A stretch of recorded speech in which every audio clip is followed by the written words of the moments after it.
Selamat pagi, ketemu di channel Benmur Consulting. Kali ini kita mau jawab pertanyaan dari salah seorang komentator ya, atau salah seorang subscriber kami di YouTube dengan pertanyaan dipaksa resign apakah dapat pesangon. Nah, sebenarnya hal ini sudah sering sekali kami bahas dan kami ulas pada beberapa video-video kami sebelumnya. Tetapi ternyata kami masih dapatkan pertanyaan-pertanyaan berulang. Nah, tidak apa-apa, kita nggak bosan-bosan juga untuk menjawab pertanyaan yang memiliki nuansa yang sama atau memiliki kemiripan-kemiripan dengan yang sebelumnya. Tujuannya agar ya mudah-mudahan bisa menambah pengetahuan bagi yang memang belum memahami tentang hal ini, ya.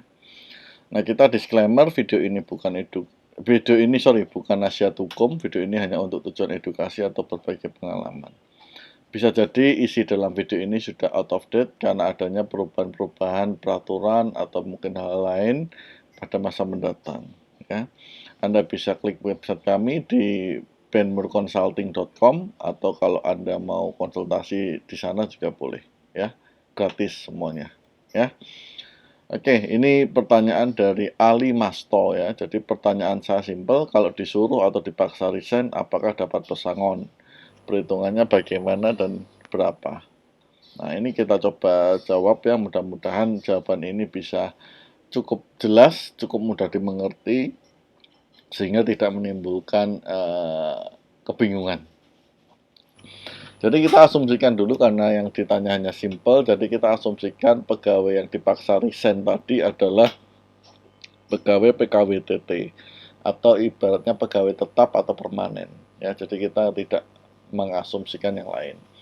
Nah, resign itu secara mudahnya adalah mengundurkan diri secara sukarela. Biasanya kita nulis surat permohonan pengunduran diri, kita berikan ke HRD atau ke pimpinan, kemudian kita menunggu 30 hari untuk pelaksanaannya. Biasanya seperti itu. Resign berbeda dengan PHK yang lain yang mendapatkan pesangon, ya, berbeda. Jadi haknya pun berbeda. Hak pegawai resign itu diatur di pasal 50 PP 35 2021, itu hanya ada dua.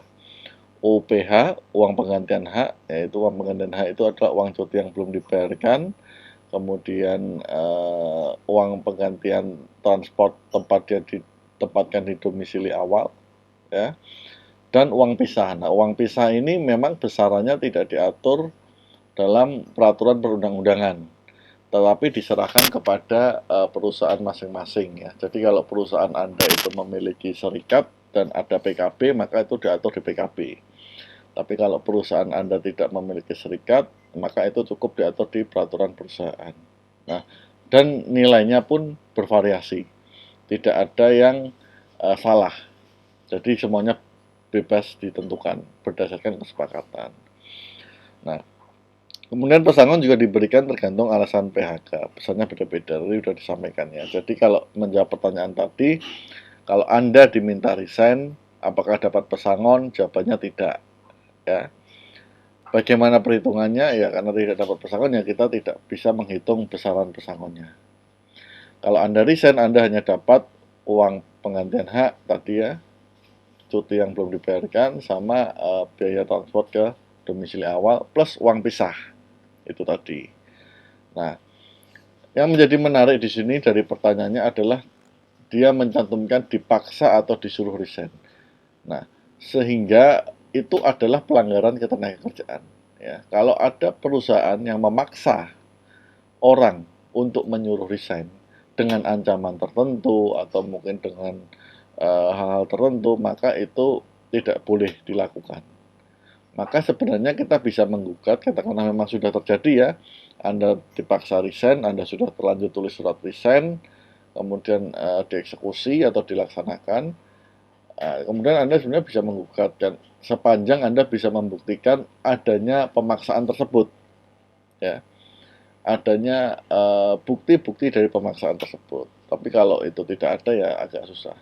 Nah, kalau Anda bisa membuktikan bukti-bukti pemaksaan Anda disuruh untuk resign, maka Anda bisa ajukan ke mediasi, kemudian bipartit, kemudian mediasi, kalau nggak sepakat biasanya langsung ke pengadilan hubungan industrial.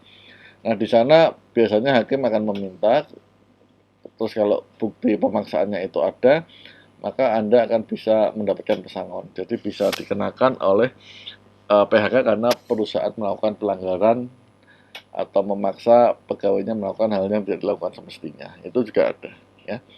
Nah, itu saja mungkin mudah-mudahan bisa membantu atau memberikan informasi yang cukup jelas terhadap yang bertanya tadi Pak Ali Marto ya. Mudah-mudahan bermanfaat. Terima kasih sudah menonton. Assalamualaikum warahmatullahi wabarakatuh.